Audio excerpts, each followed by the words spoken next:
bringing you the truth behind the news. Welcome to The New American.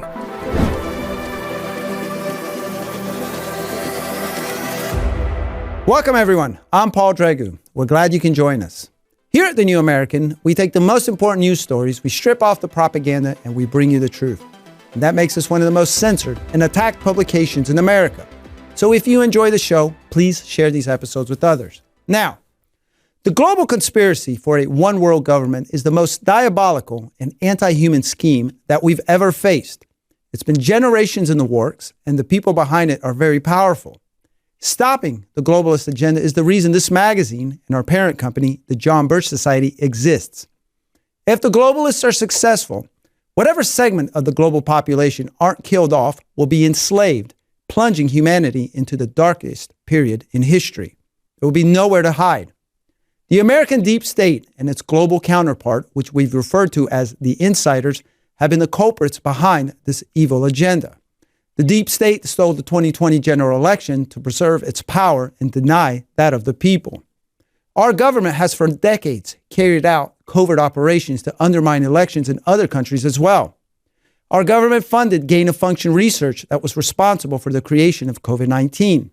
And elements within our government have infiltrated and captured the media to propagate and make us docile, ignorant, sick, and weak, attributes that make for a perfect subject class. Our government is openly endorsing some of the most warped, degenerate trends while persecuting those of us opposed to them. Worse, it is exporting some of those destructive social trends, mainly homosexuality and transgenderism, around the world. Our government has been funding the meat grinder that is the Ukraine-Russia war. If it weren't for American money and arms, the war would have been over a long time ago, possibly saving hundreds of thousands of lives. All this begs the question, are we the bad guys? Today we're going to have that sobering, difficult, and likely spirited conversation. And joining me are the CEO of the John Birch Society, Bill Hahn, and Senior Executive Editor of The New American, Steve Bonta. Did I mix that again? Executive Senior Editor. There you go. That'll work. So, Steve, I'm going to open it up to you. This is a conversation that we've had. We have quite a few thoughts on this. So what do you think about what I just put out there as far as what we've been guilty of, and does that make us the bad guys? Well, I actually think before we get to that, we ought to clarify for those of our listeners. I mean, we sort of presumed in the opening statement that people know what we mean when we talk about the global conspiracy. That's a word that spooks people. Absolutely. Because we have been conditioned to believe that unless you're talking about gangbangers or mafiosi, the word conspiracy is pregnant with overtones of wild-eyed hysteria and paranoia and all this. Certainly, guys with scary tattoos and Italian accents form conspiracy, but men in suits who command billions of dollars and run governments do not. At best, they're corrupt. At worst, they're corrupt. Okay, but we're claiming something far more expansive than that. We're claiming that there exists a literal conspiracy by which we mean a secret or semi-secret, organized, concerted international effort to achieve a series of nefarious goals, and that the most, probably the end desire result, tongue-tied there, the end result of this will be a species of world government that will, calculated to reduce the human race to bondage. So some form of global communism or socialism or call it what you will, okay? Which would require along the way the extirpation of American liberties, of American independence, and probably the literal extirpation of a lot of Americans, period, as well as people across the globe. All of this you mentioned most eloquently in the introduction. But what's the evidence, people are going to say? Where are you kind of, I mean, I've heard people say, oh, is it the Illuminati or is it the lizard people or something like that? So we should clarify up front what we mean by that. Yeah. That was the thing, that's sort of the thing that I've been pondering. And maybe we should just discuss that for a couple of moments if I could be so bold as to suggest that. And we deal in facts. We don't want to deal with emotions at this standpoint. So, you're right, Steve. I mean, we've all been conditioned that, here we go. We're sitting around the dinner table, and we're going to be talking about crazy Uncle Steve's latest theory on this or on that, and I've always aspired to be a crazy uncle. Lizard people. Wow, you mentioned lizard people. There really is. There's a lot of that. And there's a lot of reptilians, I think, is the actual term. Yeah. Anyway. That's crazy. That's what it is. And when you dive into it, whatever, there's some. But that's not exactly what we're talking about, are we? No. Well, I mean, so if you look at it, first of all, it is abundantly clear, and there are occasional admissions against interest by people who are sympathetic. Carroll Quigley being the canonical textbook example, who wrote a book. He was a historian for many generations of considerable stature at the University of Georgetown. He wrote a book called Tragedy and Hope, in which he said, in effect, that there exists what he called as the Anglo-American network, or Milner's kindergarten, which he portrayed as essentially an English and American secret society made up of a bunch of very elite guys, including Rhodes, the guy who founded Rhodesia, the diamond skillionaire from back in the late 19th century. Cecil Rhodes? Cecil Rhodes, correct. Yeah, Cecil, okay. And that this, and he goes on to say, that I've been permitted to examine their secret papers, and I'm surprised that they don't want people to know what their role has been in history, and I feel that I should publish it. And then he talks about a lot of other things, their relationship, for example, to what was then called Bolshevism, the Russian Revolution, and other things, and talks about how they manipulate the political parties in the United States and so forth. He followed that up with another book, much less read, called The Anglo-American Establishment, where he talked about the same thing. Now, so that's a canonical example. Another good example is that's corroborated by Anthony Sutton. It is. And another good example I was going to mention is James Harrington, who wrote a book. He used to be Librarian of Congress, and he wrote a book called Fire in the Minds of Men, which is an excellent history of the early revolutionary underground in Europe, and portrays, I think, very effectively how these various groups, the Carbonari and the League of the Just, which eventually coalesced into underground, communism across Europe, how they behave in this conspiratorial manner. So we have ample evidence of these various strands of conspiratorial activity that in some cases have made themselves very powerful. In the case of the communist conspiracy, of course, toppled governments, the mighty government of the Tsar in Russia, and then followed that up with, of course, the Republic of China and various other places across the world. Then they swallowed up the entire region next to them. Precisely. And I mean, it's difficult to characterize communism, global communism, anything other than a conspiracy. However, we maintain that even communism, as puissant as it was and in fact remains, I mean, lest we forget, a large part of East Asia, including the People's Republic of China, is still controlled by communism very openly. Okay, yes. And so, but in spite of that even communism doesn't necessarily represent the apex of this. That beyond that, even there are individuals' interests, many of them who do not profess any ism or any creed other than the creed of naked power and absolute cynical nihilism, who believe that human beings are, as the French revolutionary Saint-Just once put it, nothing more than a herd that needs to be told where to browse. And that is more or less their perspective. And the idea is, if we were in charge, not just in one place, not just in Moscow or Beijing or even London, but all across the world, then we could impose harmony by force. And let us get rid of all of these notions of religion and God and any goodness in man, potential goodness, any notion of salvation or eternal life. Forget all of that. Man is just basically a meat machine, and like any other machine, needs to be controlled and manipulated in order to carry out the designs of whoever is using it as a tool. That is their perspective. Those are the goals. But who they are, that's a difficult question because, but it's interesting, and we don't have necessarily enough time right now during this segment to really bring it forward. But Mr. Robert Welch, founder of the John Birch Society, back in 1958, had written in the Blue Book, which is basically the 2-day script, of what he said to the gentlemen that were there.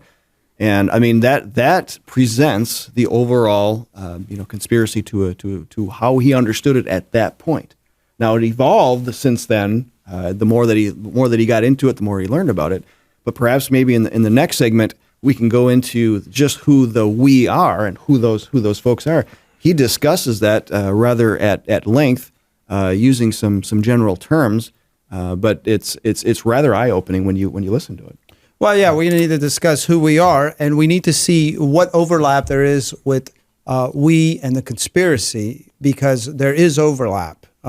So we're going to be right back after this, and we are going to discuss those very important issues.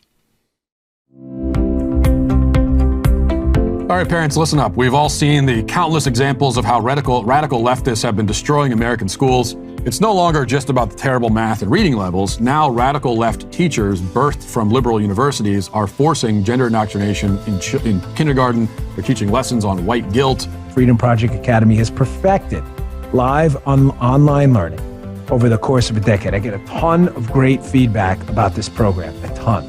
They're built on Judeo-Christian values, a classical curriculum. What does that mean? It means they're taught, your children are taught the way that the founding generations of the country. My own son Noah did Freedom Project Academy for several years when he was younger. The more we tell our friends about these things, the more people will get on board, and I believe that we can be the catalyst to some real change. We must save the West.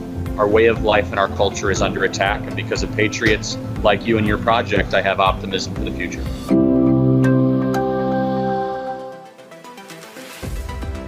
Folks, for more non-propaganda news and in-depth analysis from the New American Magazine, make sure you have a subscription to our twice-monthly print edition of the magazine. The New American Magazine has been telling the truth and accurately projecting policy and cultural trends since 1985. We are the official magazine of the John Birch Society, which was founded in 1958 to stop the New World Order. No other magazine has been as accurate and for as long about where policy and culture were heading than the New American.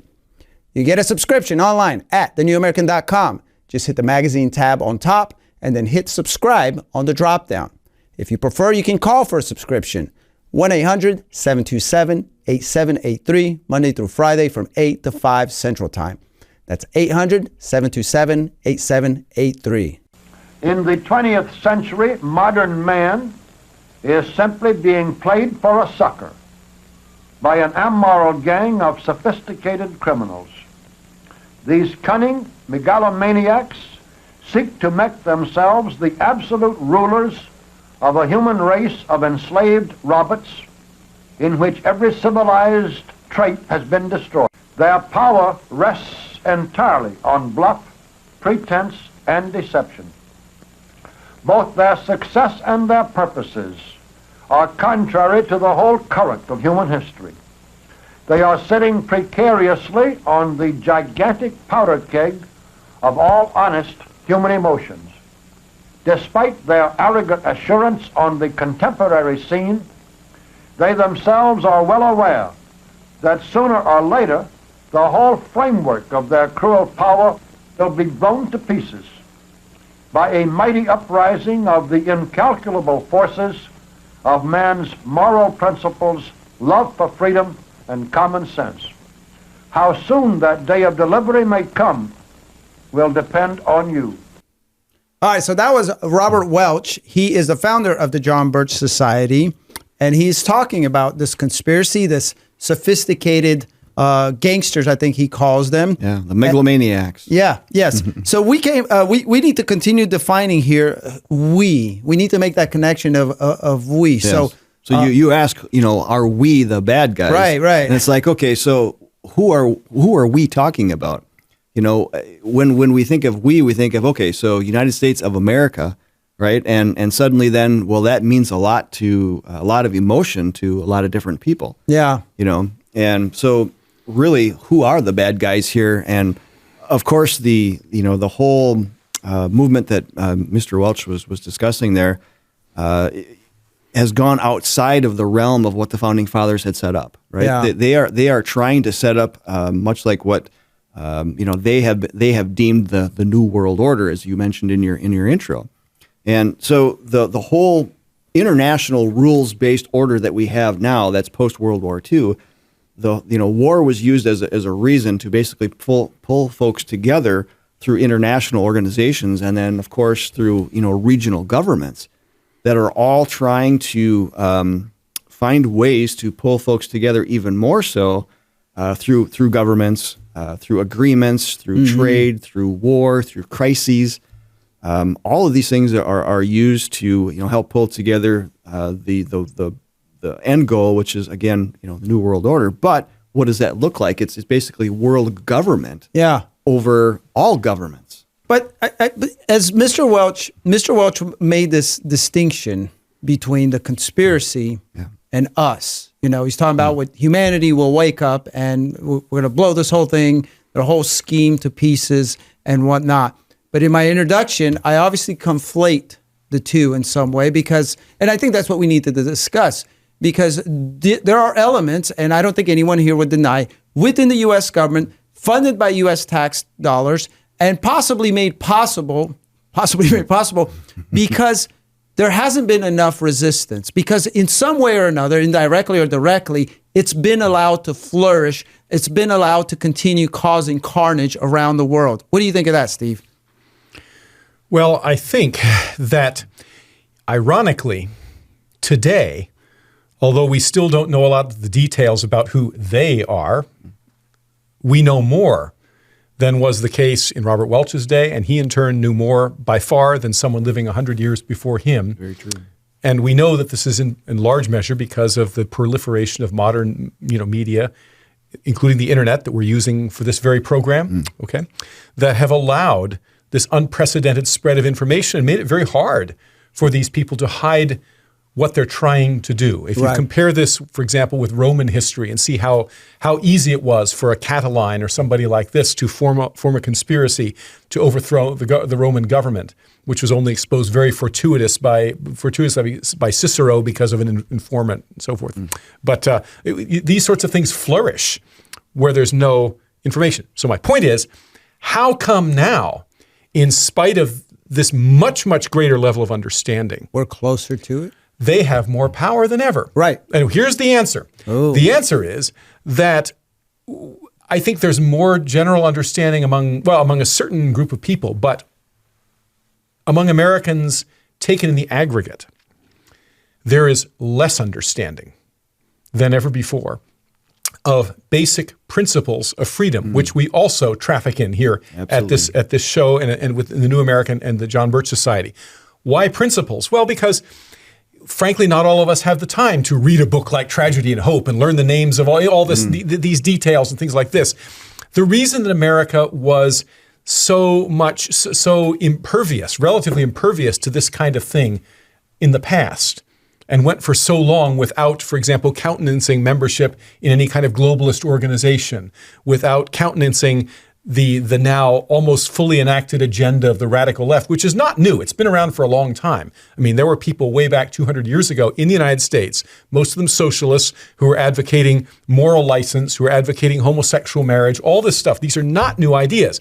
The difference is that the popular morality and understanding of key principles pertaining to freedom has gone away. And so people, in the absence of that understanding, are literally blown about by every wind of doctrine and more vulnerable, in spite of the fact that we have potentially at our fingertips more truth, more information, and a more powerful and diverse means of disseminating than ever before. Where does the blame lie? Because that's another rabbit hole we can go into about how they've infiltrated the schools, the media, they've taken over. You got your Mockingbird media, you got Norman Dodd and his Reese committee who investigated, and he learned that they infiltrated the schools in order to brainwash and things like that. But like you said, is that an excuse? Because we now have access to more information, more books, more news than ever. And me and you especially, we look through all sorts of stuff.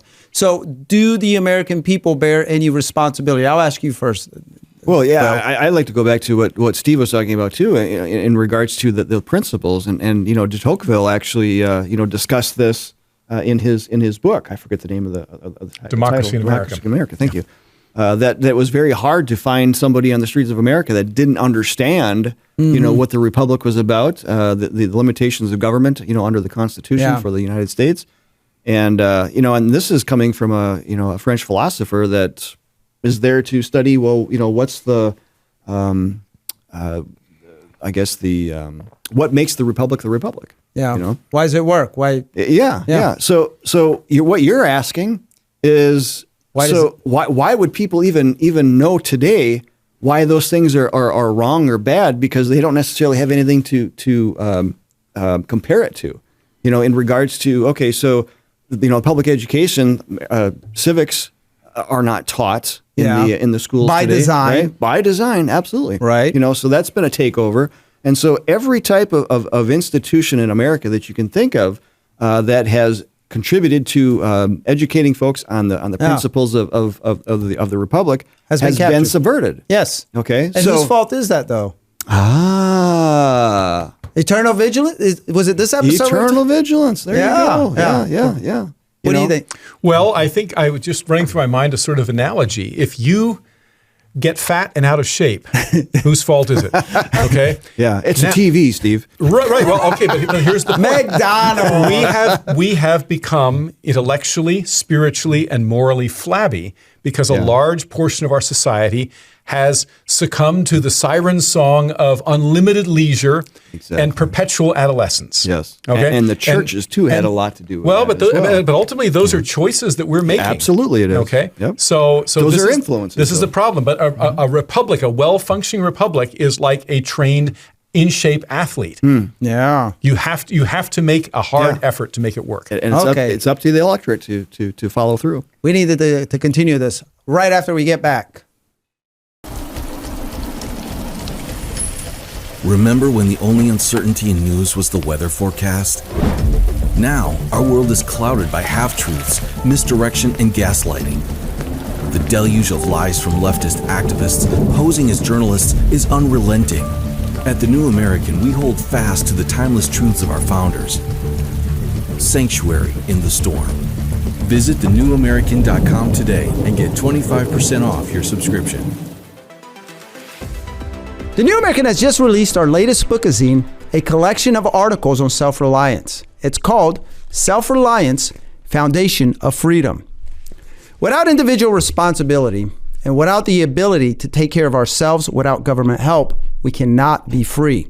In this polished collector's edition, we have articles on a number of important topics, including the self-sufficiency of the founders, preparing for a worst-case scenario, firearms self-reliance, building a wood shack, and the importance of community, among many other topics. Now, the authors of the articles are experts in their fields. We encourage you to get a copy. You can order your copy at thenewamerican.com/shop, or you can call our office at 800-727-8783. However you do it, make sure you get your copy of Self-Reliance, the Foundation of Freedom. All right, we're back. Steve, you wanted to continue this conversation about who bears responsibility. Well, I think you wanted me to continue, but that's okay. No, I mean, to sort of extend a little bit the analogy that we ended the last section with the analogy of a fit, athletic person. Which we all are here. Well, who puts in the time, who controls his appetites, who makes a point of exercising and whatever, this type of thing. Those of us who've done exercise of one's own know that it's not easy. And it's always easier to sit around and do nothing. You have to make an effort. Well, in like manner, a well-functioning republic, which depends crucially on the ability of the people to govern themselves. And by the way, govern means control. So self-government is self-control. That's what it is. Good point. Okay, Good and point. we all know that self-control is difficult, whether it's getting your body in shape, or whether it's getting yourself in shape to be more qualified to be a citizen, not a subject or a member of society, but a citizen, a full-fledged citizen. And that requires a certain amount of reading and understanding. It also requires moral restraint. Okay, so that's another part of it. And that brings up a meaning, another meaning, though, to what Ben Franklin said to the lady outside of the Constitutional Convention, right? Sure. A republic, if you can keep it. Yeah. So we're all about keeping it, but how do you do that? Yeah. Right? And I mean, and the way to do that, I guess then you said, well, that means you're saying we're all to blame, that we are. Yeah, we are the bad guys. And we let this happen. I said when we were off air that we needed to draw a distinction between outright. And you agreed very well. No, with outright blame and bearing responsibility, right? So I think all of us, to the extent that we neglect our duties as citizens of free, and people think, if I could just say this, go on a very quick rabbit trail, people think, oh, well, that starts and ends with my voting franchise. I'll go and vote every 2 years or 4 years, and I'm good. Okay, and it's so much more than that. Okay, so that's my aside. So the point is, to the extent that we, speaking generally and not specifically, refuse to educate ourselves, refuse to follow the path of moral behavior, Okay, according to whatever religious lights happen to we have different religious beliefs, different sectarian, but that's not important. The important thing is whether we choose self-control over self-indulgence, thrift over profligacy, hard work over leisure, and so forth and so on. These are all cardinal virtues. They were typical of the Romans, the pagan pre-Christian Romans. The Roman Republic at its apogee, in many ways, mirrored our own. And and in direct proportion as the Romans abandoned those things, well, the Roman body politic became flabby also, right? Because a republic is no better than the sum of its parts. Yep. Right. So again, it does sound like you guys agree. I know you're saying you don't agree, but the thing about it is, if self-control and involvement is what we need to get the republic back under control, then, or to get the republic back, that would essentially, I think it would also mean that we would get this deep state under control, right? And so a lot of the stuff I mentioned in the beginning are manifestations of the deep state. We didn't agree to covert operations around the world, but they happened. We obviously didn't agree for our elections to be stolen, but they happened. And right now, I bet you if you took a poll, most people would say not a dime to Ukraine. We're not agreeing to this, but some it's of us happening. Aren't, but a lot of people do vote consistently for people who are in that mindset, who are going to give away our money as foreign aid. We're going to do all these other monkey shines that we talk about in the program, all the things, and the reality is that there's always going to be a portion of the country that simply is not going to care. I was reading just today a discourse by Ludwig von Mises, famous economist, where he talks about the fact that there's always going to be, for example, what he calls bohemians. We would now call wokesters and things like this, people who live on the fringes of society and pretend to be artists and the hippies back in the 60s. Hippies and beatniks, all these types of people. They've always been around, but the problem is when their mentality becomes the majoritarian sentiment. Yes, then society breaks down. Right. It's okay to have that as long as you have a responsible class. Yeah, and the problem is now that we have a lot of people, frankly, who are voting for these characters, particularly the ones who are Republicans, who are okay with many of these things that we find objectionable, all the foreign aid, all of the the foreign military entanglements, and all the rest of it. Not to mention our weak need as far as controlling the border. All this type of thing. But I still think they're a small majority. I think even among Democrats, if you hold a single vote, and even the spending, that's why they don't want to go to single spending bills, right? Because if we were to vote just on, for instance, Ukraine, just on the border, whatever, I think an overwhelming majority of people would say, close the border, stop sending money to Ukraine. Maybe here in too much Wisconsin, exposure for them too. But I mean, it's hard to conceive of.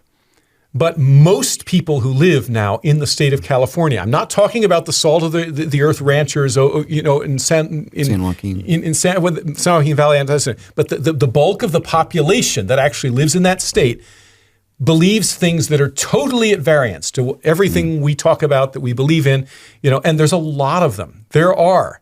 There's a reason that the Democrats are a hair's breadth away from controlling the House. Not that I'm but it has become sort of a partisan thing because the Democratic Party, more than the Republican, has come to embody this. Okay, and then they know how to organize. And the other side of the coin is that they have the zeal. Right? Yes, they hit the streets. They know how to pull all this stuff together. The Republicans have not. And whether that's by hook or crook or design, I mean, we could definitely have another hour discussion on that. Well, that's unfortunately not a new thing either. Remember that great poem, The Second Coming, written 100 years ago? The best lack all conviction, while the worst are full of passionate intensity. And that's what we have, unfortunately. Well, do you see that changing? I mean, yesterday we reported on Milei's speech at Davos. He really threw down over there. He let him have it. He went at socialism, Marxism, all the degenerate social patterns. He didn't hold anything back. We have, of course, Trump. I think Trump is obviously a reflection of a movement. You have a lot of pushback all over the world, and even some of the pundits. Like the left doesn't have that. What they have is obviously power. They've captured the institutions, and they use that to manipulate that. They use that, like we said, to propagate us. I would think that the people in California, if they knew about the New American Daily or whatever, it's like, I would think there would be a massive change there as well. I think a large portion of why they are like that is because it's easy. It's easy to turn on the tube and see the propaganda and believe it. And they also, you look around and it's hard to believe that there's this massive conspiracy to enslave you. It's just hard, but you have to. And except COVID-19 has helped to kind of open their eyes. You would have thought it would have opened it would have opened everyone's eyes. Yes. But it didn't, did it? Oh, no, it did. I have to disagree. You think it opened everyone's eyes? No, not everyone's eyes, but many of those that the average American, when they are told that they need to lock down and not do what they normally do on a day-to-day basis, oh my goodness, blood is boiling, even on the Democrat side of things, if you push that far enough. That happened. Unfortunately, or depending on which view you have, that they think that it's over. Okay, okay, so now we've won because, okay, so COVID is really just a cold now or a flu that we don't necessarily need to, worry too much about. Mm-hmm. And oh, by the way, I'm going to go get my shot and maybe wear the mask, when I'm told to. But other than that, and it is. You would have thought that there would have been more of that happening, but I think it's because people think that we've won to a certain degree, that because government is not there pushing on us, saying you have to do this, you have to do that. And, Yeah, well, they're not paying attention. I mean, what the WEFers are saying, for instance. We're going to be right back, and we're going to finish this conversation. I certainly would not want a constitutional convention. I mean, whoa. Who knows what would come out of that? It isn't the Constitution that's the problem. It is the people who ignore the Constitution. What we need are just more people that would read the one we have. It's up to us to hold our elected officials accountable, who understand the Constitution and are willing to take a stand when necessary.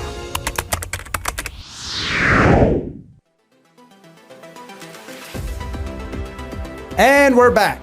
So now we're back at the question. Are we the bad guys? Steve? Well, I think that we bear some responsibility, as I said before, if we are not doing everything we can to maintain our liberties and to encourage and join and otherwise educate others around us to do likewise. Okay, now there is a difference between bearing some responsibility and being fully culpable. We're not the people who are necessarily ordering the mass killings abroad, all the other atrocious things that certain our government has been involved in at times. Okay, yeah. But to the extent that we're passive, as long as we are a self-governing or have any pretense of being a self-governing republic, we do, and we need to accept the fact that we do bear a certain amount of responsibility. So maybe not bad guys, if by we you mean us, John Q. Public American citizen, but perhaps that's probably too strong a word. Maybe indifferent or apathetic guys. Yeah. And indifference and apathy are not good things either. They're not. What's the quote that all that's needed is for good men to do nothing? Yes. For evil to prosper. Yes, and we're seeing that played out. I saw something, there's a meme on Facebook that says, "We are currently living through the longest, saddest I told you so in human history."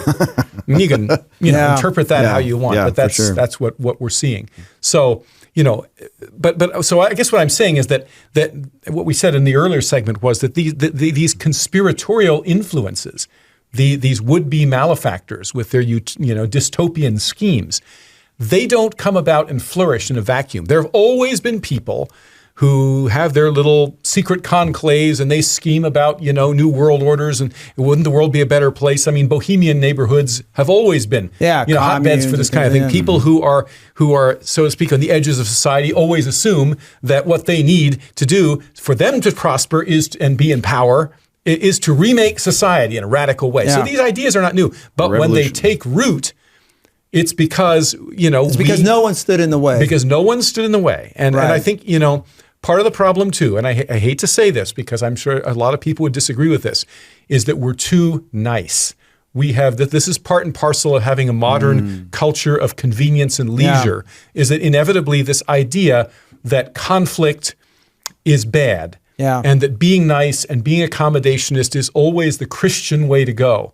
And I disagree with that. I agree with you. I mean, the Christ that I am, that I worship, was not above driving guys out of the temple. Yeah, with yeah. whips, Righteous anger. And coming from Eastern Europe, and you've lived abroad as well, and I'm sure you can corroborate this, is Eastern Europeans, Russians, and Ukrainians, and even whatever, they all look at Americans as naive. And they look at Americans as naive partially because of that niceness. So they spew their propaganda. They take advantage of our niceness, of naivety, and they weaponize it against us.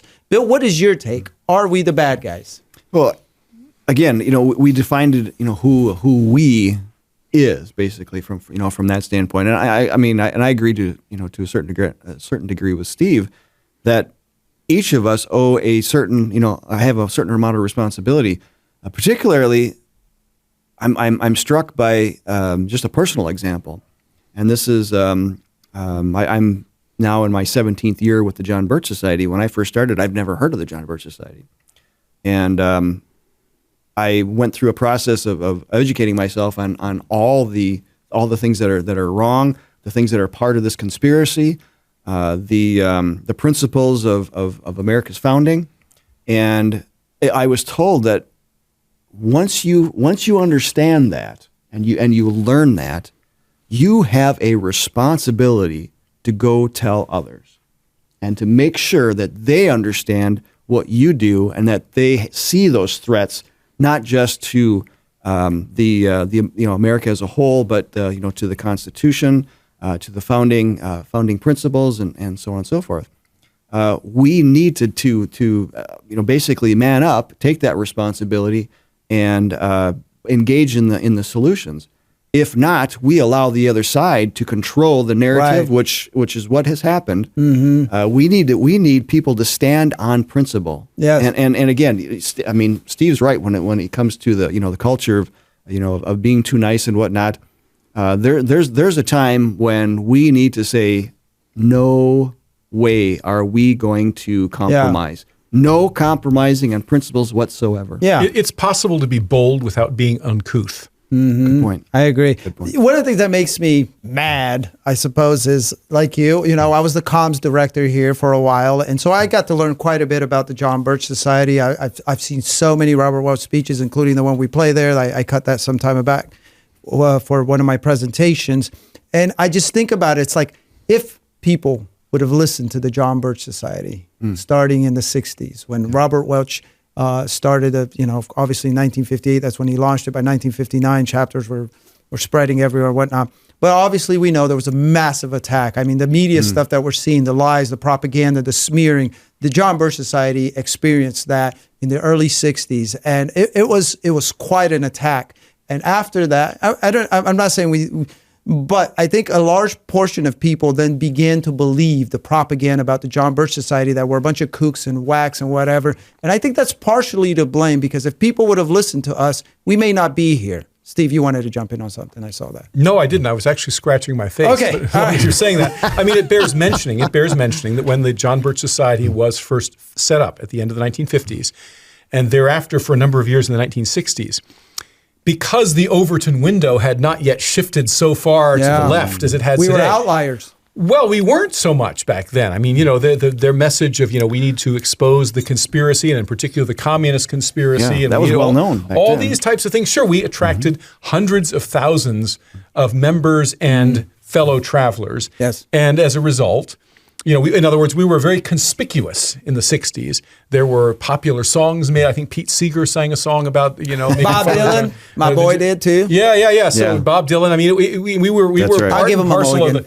we were well known back then. And since then, we have definitely receded into obscurity, which is not necessarily a bad thing because our approach is not to be flamboyant and in everybody's face. It's to work with the people. That's where we're headquartered here in Wisconsin, and not in the Beltway or New York City or someplace like that. Right? I would push back against that because, again, I've done lots of research, and a lot of the right, alternative media and a lot of the groups that are sprouting up today that are pushing back, they actually have their foundation in a lot of JBS literature. And, that's the point. People don't know just how influential we are. We are, yes. That's true. Bill, Mr. Action here, yes. Mr. JBS. Let's just wrap it up, shall we? So, who are the bad guys? And I think we We've pointed to some of them already. Those that are basically ignoring the constitutional principles, who know better. Those that are listening to these think tanks, like the Council on Foreign Relations, the World Economic Forum, the United Nations. These types of folks. We go back to the founding principles, and Mr. Welch, as we mentioned before, had studied this for many years. And so his approach to this was basically a three-pronged approach, and which is evident in our motto, our mission, and it is less government, more responsibility, and with God's help, a better world. And what all that means is less government. We go back to the limited government under the Constitution for the U.S. And there's so many different things in there that and that means we'll have to take more responsibility. Yes. Well, and that's Steve was talking about self-government and self-control. Therein lies responsibility. Mm-hmm. So we have to do more for ourselves, for our families, through our churches, for their communities, than the government is now. I mean, they filled a vacuum when the families, the churches, and others in the communities stepped back and let that fill that void. Right? Yeah, I mean, they also caused them to break down, but that's a totally different. Totally different. And then of course, with God's help, a better world, we have a firm grip on the fact that the Almighty created this world, gave us dominion over land and sea, and that we are to use that to our self-sustainment. So, there are so much things that we can do to help right the Republic, and we suggest going to the John Birch Society at jbs.org and becoming a member. Get involved, jbs.org. We'll have that in the description. Thank you, gentlemen, and thank you, everyone, for joining us for another episode of the New American Daily.